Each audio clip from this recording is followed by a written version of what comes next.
తెలంగాణ నిరుద్యోగులకు శుభవార్త. గ్రూప్ 4 ఫలితాలు వచ్చేసాయి.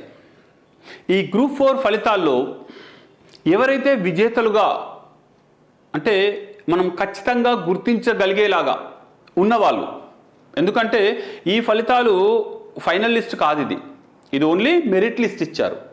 ఇందులో మళ్ళీ మనకు రిజర్వేషన్స్ మన డిస్ట్రిక్ట్ వైజ్గా పోస్టులను బట్టి చూస్తే కొన్ని సెలెక్షన్ అనేది కొంతమందికే అవుద్ది. మొత్తము ఎన్ని లక్షల మంది రాస్తే అన్ని లక్షల మంది యొక్క ఫలితాలను ఇచ్చారు, కానీ ఎవరికి జాబ్ వచ్చిందో మాత్రం ఇంకా క్లారిటీ ఇవ్వలే. సో ఇది కొంచెం ఉత్కంఠత ఉండొచ్చు, కానీ మనము ఒక వైల్డ్ గెస్సింగ్ తోటి మనకు ఉద్యోగం వచ్చిందా లేదా అని చెప్పవచ్చు. అది ఈ వర్టికల్ హారిజాంటల్ రిజర్వేషన్స్ పక్కకు పెడితే కూడా మనం క్లియర్గా విజేతలుగా ఉన్నామా లేదా అనేది మీరు మీ మార్కులను మీ డిస్ట్రిక్ట్ లెవెల్లో ఉన్న పోస్టులను చూసి చెప్పుకోవచ్చు. సో అలా క్లారిటీ వచ్చిన విజేతలు ఎవరైతే ఉంటారో 100% నాకు ఖచ్చితంగా జాబ్ వచ్చింది, నేను జస్ట్ మాకు సర్టిఫికేట్ వెరిఫికేషన్ అండ్ ఆల్సో ఆ పోస్టింగ్ ఏదైతే ఉంటుందో దీనికోసమే నేను వెయిట్ చేయాలి అనుకుంటే చాలా జాగ్రత్తగా ఉండండి. సెలబ్రేషన్స్ చేయొచ్చు, గవర్నమెంట్ జాబ్ వచ్చిందంటే ఎవరికైనా పండగే, కానీ ఇక్కడే మీరు జాగ్రత్తగా ఉండాలి. మీరు ఎందుకంటే అందరూ నీకు ఏదో ఆకాశంలోకి తీసుకెళ్ళి వదిలేసే పరిస్థితి ఉంటుందండి. అంటే జాబ్ వచ్చింది కదా నువ్వు వీరుడివి శూరుడివి, ఇది కాదు. పొగడ్తని విజయాన్ని జస్ట్ సువాసన చూసి వదిలేయాలి, అంతేగాని దాన్నే పట్టుకొని కూర్చోవద్దు. సక్సెస్ వచ్చింది, వాట్ నెక్స్ట్ ఏం చేయాలి దానిపైన ఆలోచించండి. ఒకరోజు సెలబ్రేషన్, 2 రోజులు సెలబ్రేషన్స్, జస్ట్ ఇక వదిలేయండి. అసలు లక్ష్యం ముందుంది. గ్రూప్ 2 ఉంది, గ్రూప్ 1 ఉంది. మీరు ఈ గ్రూప్ 4 నుండి గ్రూప్ 2 గ్రూప్ 1కి వెళ్ళాలంటే ఎన్నేళ్ళు పడుతుందండి?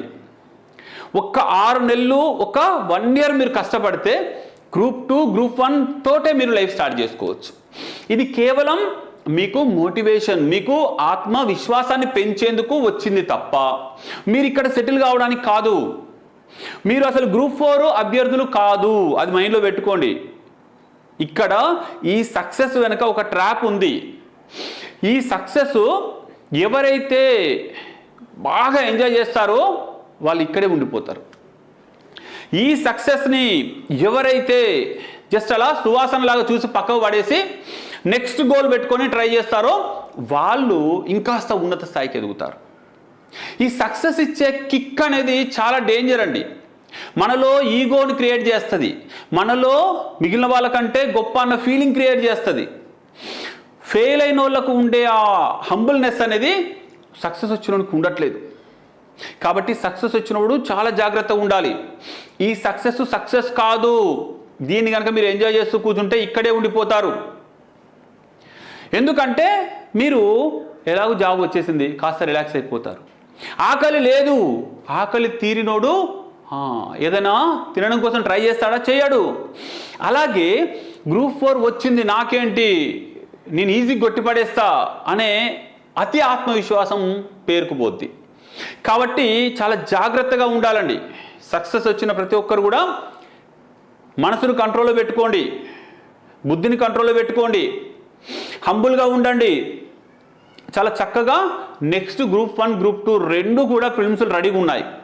ఇంకా గ్రూప్ 1 కూడా మైండ్లో పెట్టుకుంటే మెయిన్స్ కూడా ఆన్సర్ రైటింగ్ ప్రాక్టీస్ చేసుకోండి. No one can stop you. ఏ ఒక్కరు కూడా మిమ్మల్ని ఆపలేరు. ఇంతవరకు మిమ్మల్ని ఆపింది మీ మనసే. ఎందుకంటే అసలు మనకు వచ్చే అసలు అదృష్టం ఉందో లేదో, మనకు సత్తా ఉందో లేదో అనే డౌట్ మనకే ఉండేది. అందుకే గ్రూప్ 1 గ్రూప్ 2 రాయలేదు, లేదంటే ట్రై చేయలేదు. కానీ ఇప్పుడు మీకు మీ సత్తా ఏందో తెలిసింది. గ్రూప్ 4లో మీరు సక్సెస్ సాధించారు కాబట్టి గ్రూప్ 1 గ్రూప్ 2 ఖచ్చితంగా సక్సెస్ సాధిస్తారు. ఆ విశ్వాసం మీకు ఖచ్చితంగా వచ్చి ఉంటుంది. దాని తగ్గట్టుగా ప్లాన్ చేసుకోండి. మనకు ఈ పోస్టింగ్లు ఇచ్చేసరికి ఎట్లాగూ ఒక 3-4 నెలలు అయితే టైం పడుతుందండి. సో ఈలోపు మీరు చాలా జాగ్రత్తగా మెయిన్స్ ఆన్సర్ రైటింగ్ చేసుకోండి, టెస్ట్ సిరీస్లో జాయిన్ అవ్వండి. గ్రూప్ 1 సాధించేంత వరకు కూడా మీరు నిద్రపోవద్దు. కాబట్టి చాలా జాగ్రత్తగా ఉండాలండి గ్రూప్ 4 విజేతలు. All the best.